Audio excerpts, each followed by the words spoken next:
I hope you enjoy it. Today's like goal is 5 likes. Please contribute towards it now. Let's start the chapter. Tayen begins explaining the skills he obtained from Ricky, his voice calm but tinged with reverence. I managed to acquire 3 skills. From her, he says softly, eyes distant as if recalling memories. The first is the high-level monster's heart. He pauses, choosing his words carefully. It's a skill that allows me to create mana stones and manipulate mana at will. Most of Ricky's other abilities stemmed from this one core skill. Her understanding of mana was unparalleled. He looks around at the others, his expression tinged with respect. The reason she seemed so fixated on the difference between monsters and humans, probably because she had this skill. It gave her insight beyond normal comprehension. He then continues, voice steady. The second skill is portal. A flicker of a smile crosses his face. She used it to get us away from Orgel with set coordinates. She could travel through dimensions instantaneous movement across space. And the last, he says, voice lowering slightly, is memorize. This skill lets her see and access anything related to memories. It's why she was able to act as an investigator for the player associations. She could piece together past events, uncover secrets hidden deep within memory. A tense silence follows before the president of the US Player Association, eyes wide, with panic, blurts out, memorize. That's a unique skill of Ricky's. How in the world were you able to use it? Tayen's expression remains composed. Ricky was the best at mana manipulation. She seemed to know how to transfer skills to others. He pauses, voice calm but with a hint of regret. That might have been an exaggeration. Honestly, I think she simply understood mana better than anyone. In his mind, he mentally apologizes to Ricky for lying. Couldn't tell them about the predation skill just yet. Cody, eyes filled with curiosity, leans forward. What exactly are you planning to show us with her memory? Tayen nods, activating memorize. The room suddenly erupts into a blinding brilliant light that causes everyone to instinctively shield their eyes. The glow pulses, illuminating the room in stark white. When the light subsides, a vivid scene unfolds. Ricky's recorded investigation of Orgel's castle. The room seems to fade away as the memory takes over. A massive ancient painting appears. On a stone wall, inscribed with strange symbols and runes, the language of monsters. The scene is tense, mysterious, the writing is complex, requiring a deep understanding of the language of monsters to decipher. But what catches everyone's attention is the arrangement of figures sitting beside Orgel. The scene reveals Beastmaster Orgel, the ruler of the Abyss of Nightmare Rosaria, her face shadowed in sinister vampire Lord Igmon. Eyes glowing with hunger, king of the demons Beelzebub, his presence commanding and terrifying dragon Lord Hazard. Scales shimmering in the dim light, Beast King Jormungand. Serpentine, an imposing fallen angel Lucifer, wings spread wide. An aura of darkness around him. The narration continues. These 7 archdukes are locked in a constant struggle, fighting over territories, maintaining a fragile balance in the abyss. A heavy silence follows. But Ricky's voice echoes softly in the memory, who sits above them on the throne. Suddenly, the scene shifts.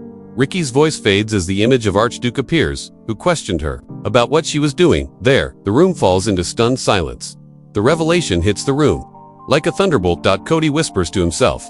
It wasn't clear before just how strong they truly are, but now thanks to the sacrifices of the players it's all laid bare. The president's face tightens, eyes blazing with a mixture of fear and helplessness.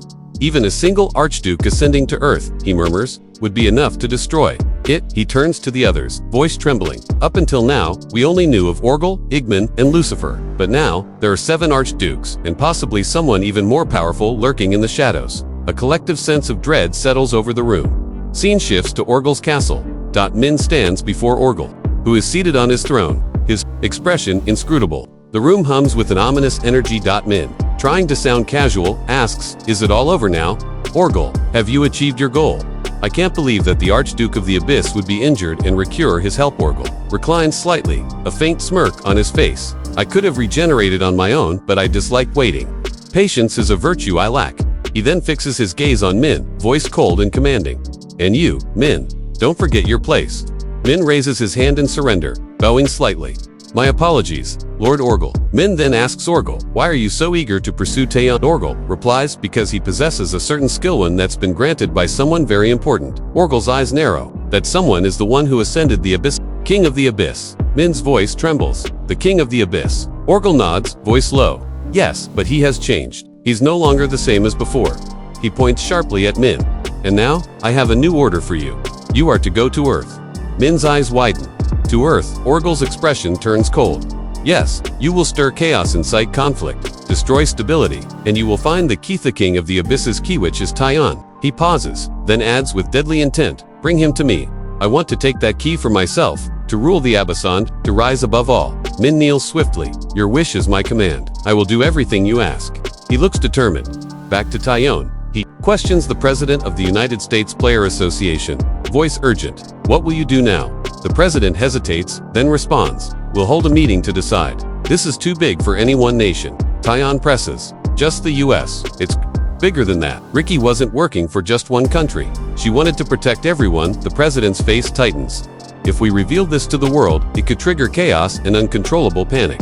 But it's also an opportunity, Tayen insists, to unite us all. Ricky would have wanted us to stand together, not fall apart. He looks at the others, pleading silently for understanding. After a pause, the president nods slowly. We'll share this information through the World Player Association, but be prepared for upheaval. Tayen then mentions, while examining Ricky's memories through Memorize. I saw a strange light deep in the building's basement. The atmosphere thickens. One of the officials whispers, Tayen is already one of our closest allies. Hearing this, the president gestures for him to come along. They descend via elevator, and the president begins explaining. Humanity has undergone a transformation after contact with the abyss. When people started awakening, they gained access to rare resources, things we never thought possible. He continues, but what most don't realize is that the awakening of humanity and the discovery of the abyss didn't happen simultaneously. The abyss was initially a nightmare and uncontrollable hellscape, but after something was pulled from the ocean depths, it became a land of opportunity. He points to a large, sealed chamber containing a glowing body. The fluid around it shimmers with an unearthly light. We call him No Name, the president states softly, though some might call him God. Officially, we can't label him that. But the truth is, we don't know what he truly is. After he was discovered, the people started awakening. Tayen silent, ponders this. God, No Name, isn't he the king? The president adds, with a grave tone, we've never been able to get much from him since the first awakening, but signs are pointing to the possibility that we might learn more now. Suddenly, No Name stirs. The chamber's lights flicker, and 3 terrifying eyes emerge on his forehead. The room plunges into chaos. Everyone instinctively steps back, heart pounding. This was the first time they had seen such a display and awakening of power beyond comprehension. With this, the chapter ends. Please subscribe and comment. Man, this act of yours boosts my views. Commenting, even an emoji would do. Thanks, and take care.